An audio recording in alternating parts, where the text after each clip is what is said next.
Hello, this is Roof of the Clan of the Grey Wolf, and I'm here for yet another anniversary commentary. To commemorate the second anniversary, whatever, of Clan of the Grey Wolf. I'm here to talk about North and South, which was the only 8-bit game I've done so far. You can see the little background. My somewhat changed setting. I just grabbed a bunch of the random NES games I had and threw them back there. But yeah, this is the first April Fool's video I did, which was for 2011. This also happened to be the first gem I did as a part of Retroware and Blistered Thumbs. Which happened this year, which was awesome, thanks to everyone there. But yeah, so this was something I wanted to do for a while. I had this idea actually in 2010, but unfortunately, extenuating circumstances, I wasn't even around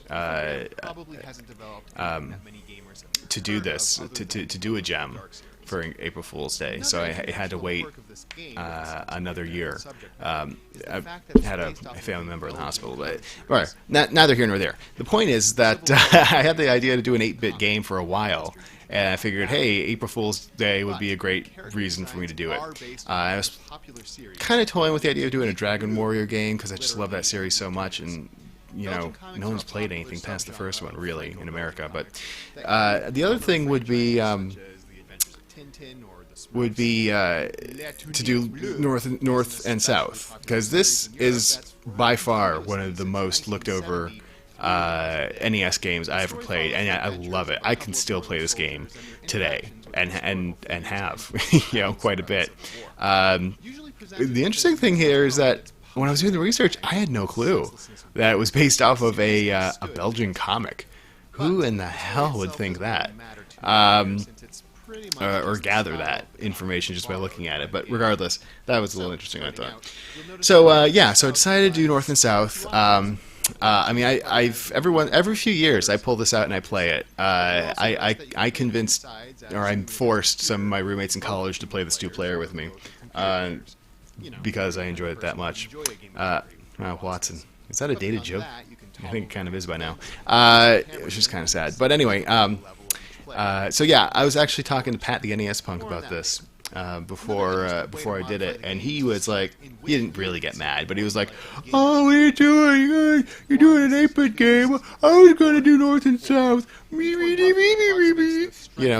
sounds like Beaker from the Muppets. What are you gonna do? But whatever. Maybe he'll still do one. Maybe he'll do like a 13-minute video instead of a 12-minute video, and he'll show me. Maybe. I know it'll suck more than mine, but still. Regardless, yeah. So, something else interesting about this particular game I did not realize. SimCity and Civilization. Oh god, on the Super Nintendo, I played those games to death. To death. On the Super Nintendo, I had no PC worthwhile at the time, so I had to do the Super Nintendo. Anyway, something I didn't realize about this game when I was first putting this all together was how little music there really is in terms of variety. There's a lot of silence, actually, during the game. During this map screen, no music. During the battles, the wide-open battles, no music. So when I was gathering the music to put in the background, I realized I had like a giant gap of like 6 or 7 minutes. I'm like, oh crap, what am I going to do with this? So I decided to roll with some Glory and Gettysburg, those two classic Civil War movies from the early 90s. It kind of fit the time period. Plus, I mean, come on, those are awesome movies with awesome soundtracks. I think James Horner did one of them, I can't remember. But regardless, I think that fit well. Some people actually recognized him listening to this. So those movies still stand up pretty well after something like 20 years. So. And something else is, some people were, I mean, I was being pretty facetious when I said that it was racist, to have the Mexican throw a bomb at the guy in Texas, and to have it was, the tomahawk flying from the Indians. I'm being a little facetious there, although it is a little, I'm not terribly politically correct, don't worry. I'm a huge racist, but anyway, neither here nor there.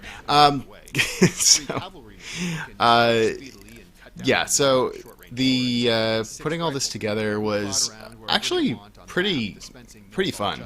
I had taken I'd taken a long time. I initially was trying to get Lufia 2, which wound up being 16-bit Gem 22. I've been working on that since February.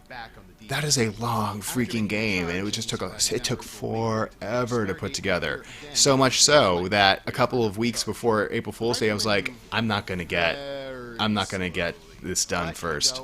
I'm gonna shelve it, come back to it, and then do North and South. And I was able to crank this out in a couple weeks. I mean, it's just a nice little NES game. It doesn't require a lot of heavy hitting gameplay, reviewing or anything like that. Not like Lufia 2, which is a really big Japanese role-playing game that requires a lot of analysis if you want to get everything across. So, something else about this game is that for the longest time, I agonized, probably more than anything else, any one thing, I agonized over what music I was going to end on. Because I like to try, you might have noticed, I try to be a little bit clever with my ending music, have it be something that alludes to something in the, I don't know why those guys just fell into the water, but anyway, obviously I did it for some reason. I try to have the ending music somewhat allude to something in the game, try to be a little clever, like the Magic Flute with Illusion of Gaia, or I'm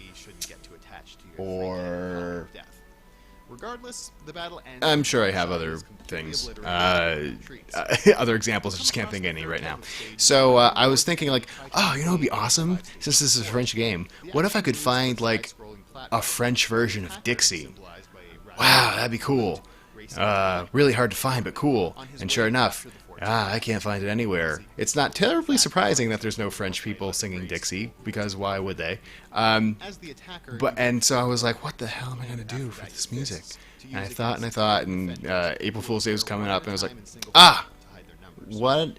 I don't even know what I was looking for. I guess I thought to look for it on YouTube, but I found this music, is beautiful actually, of a French woman singing the Battle Hymn of the Republic. And that worked out great. That's perhaps one of my favorite ending theme correlations I've done yet. I act like I actually did something.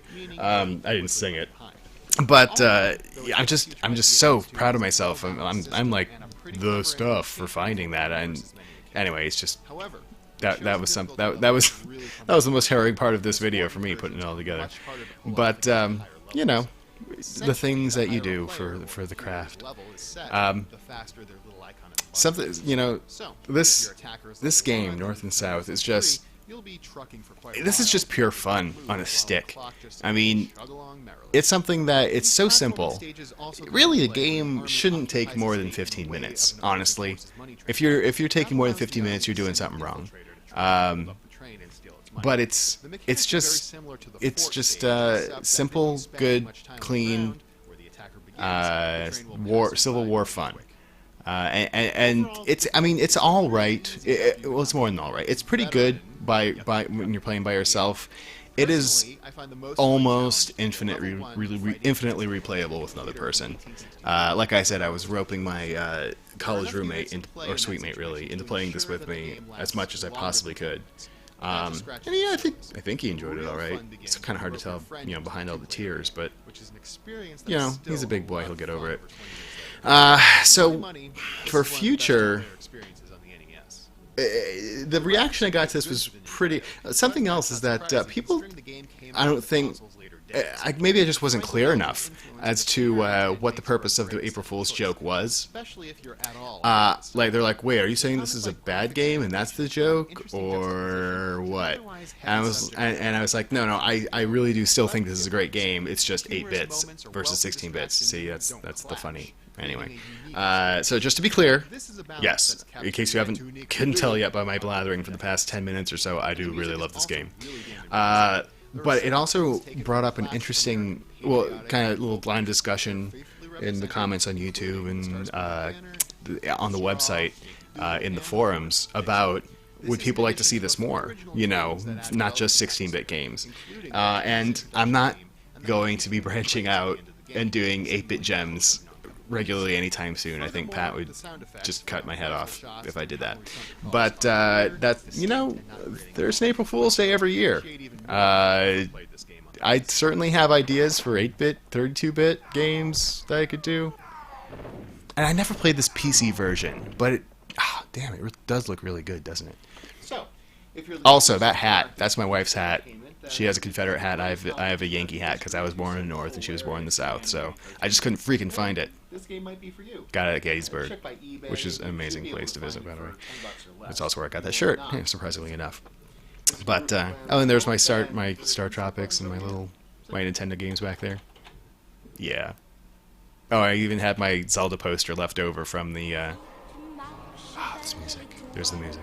I had that Zelda poster left over from the Zelda marathon I did with Pat, and I figured, why not leave it up? It's something different. So, yeah. The 16-bit logo, 16-bit gems logo, done by Mark. I'm going to pronounce it incorrectly. Tajan. I'll modify it slightly for the 8-bit gems there, but that thing is amazing. He just sent that to me one day as some fan art, I guess you'll call it. And I was like, dude, can I use this? This is amazing. And he was gracious enough to say, yeah. So he's got his own he's got his own business doing graphic artistry, whatever. And he also is he runs Con Bravo, which is a convention up in Canada that you guys really should check out. Just Con Bravo, Google that, you'll find it. There's quite a few stars, internet celebrities going up there. I think like Spoonie and the Angry Video Game Nerd and Doug Walker. Yeah, you should check that out. So that's something you should check out. Anyway, my point to all that blathering was Mark Tajan, I'm sorry, Mark, does amazing work, and I love his 16-bit gem logo. Yeah. Well, I talked past the length of the video, so I guess that's about it for that. So yeah, this is the second year anniversary of Clan of the Grey Wolf, marked now, and you know what? I can't believe everything that's happened. I mean, the F plus internet grade celebrity that Boomer and Commodore and I have achieved is really nothing short of amazing, and I really appreciate all you guys that are fans and watch and stick with us, and just thanks a lot. I mean, that sounded like a jerk. Seriously, thank you. We all appreciate you, and we're gonna be here for quite a long time to come. Can't wait to see you guys at conventions we go to or anything like that, and I'll talk at you guys again sometime soon. At the very least, expect another commentary track for year 3, right? Thanks for watching, guys. Talk to you later.